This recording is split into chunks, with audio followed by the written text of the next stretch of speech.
The jade plant, the money tree, the money plant, whatever you want to call it. I have one. So this one I've actually had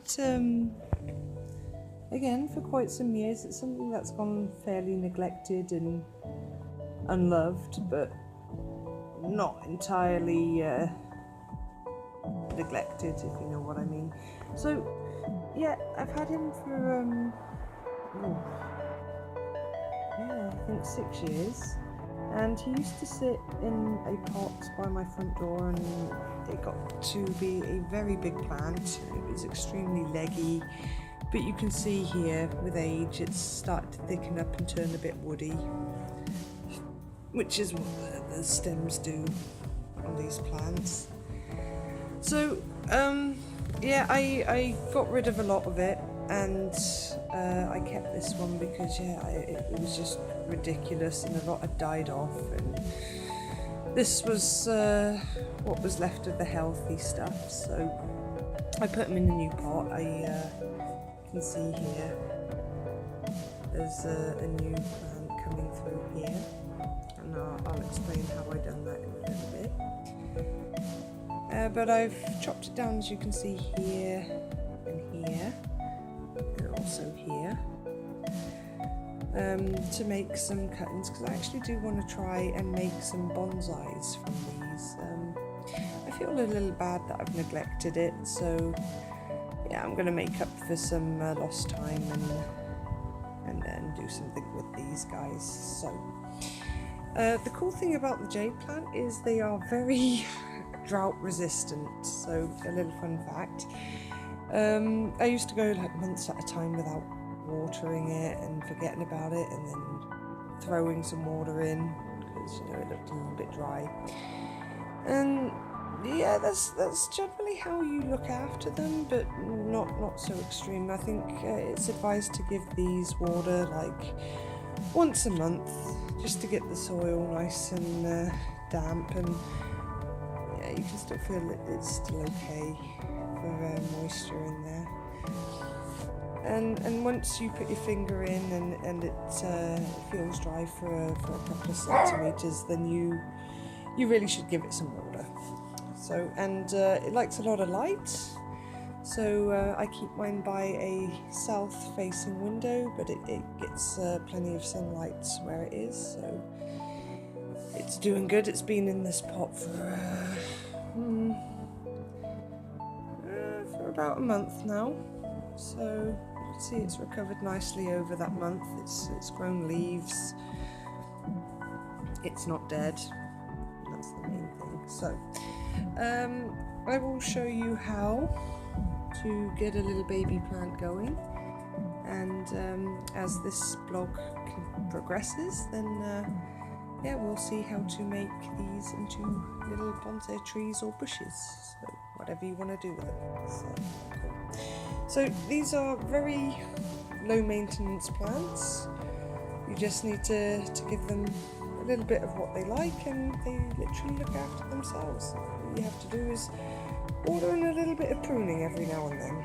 So we'll start with the part that I cut off, which is this part here. And I was just gonna plonk it in as it is, but then I noticed, if I can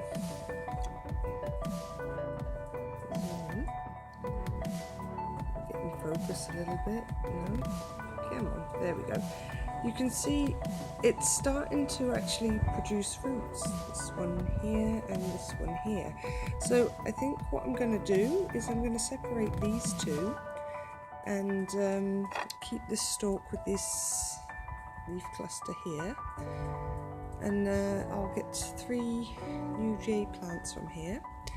And also, you can see I've got a smaller cut in here with a stem, and what I'm going to do is I'm also going to use this to propagate the plant, because you can actually do it 3 ways. You can do it via the stalk, you can do it via a little cutting, or you can do it by one of the leaves that you can pluck off here.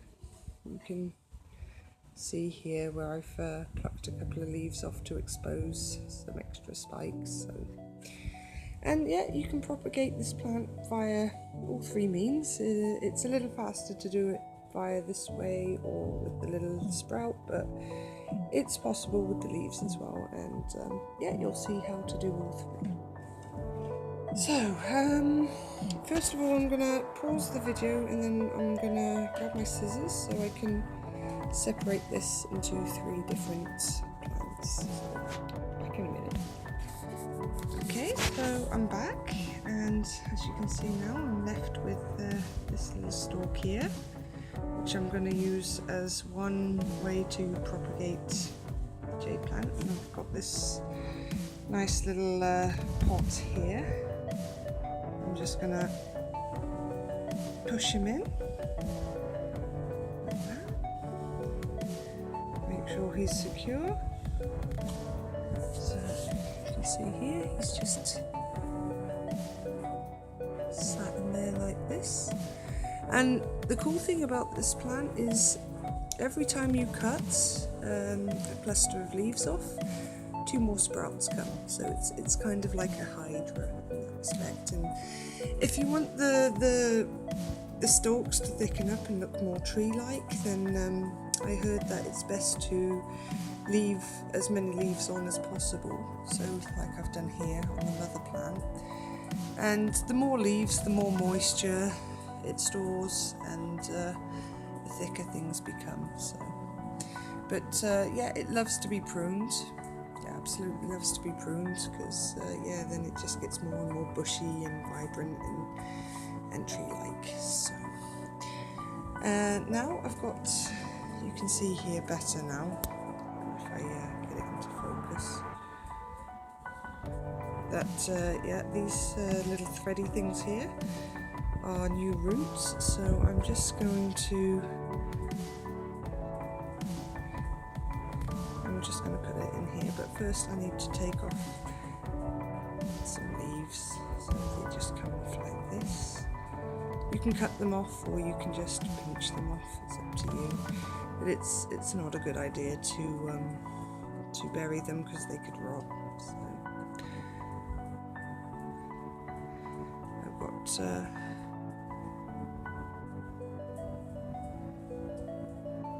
I've got so that's in one, and here's the second one, and you can see again some roots starting to come through on this one, but there's, I think, yeah, I'll take some leaves off. So again, just pinch them off. This. And then you're left with the stalk, and you just pop it in the soil and it will take root.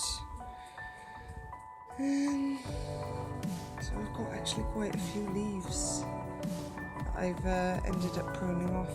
You'll see how cool this plant is and how easy it is to propagate just from these leaves here.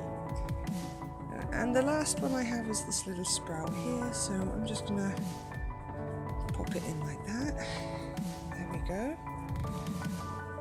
And some pretty little decorative pots there, and I'm going to put them in the window, and I'll update you when some action happens on these, and yeah, it'll be cool to see the progress. So yes, now the leaves. So there's 2 ways you can do this. You can put them in like this, so they just like half in the soil, half sticking out. But that way it has a bigger failure rate. So the best way to do it is when the leaves naturally drop from the plant, they go like this. And you can plant them like this just by them touching the soil. They will start sprouting a new plant from here. So I'm just going to grab some of these and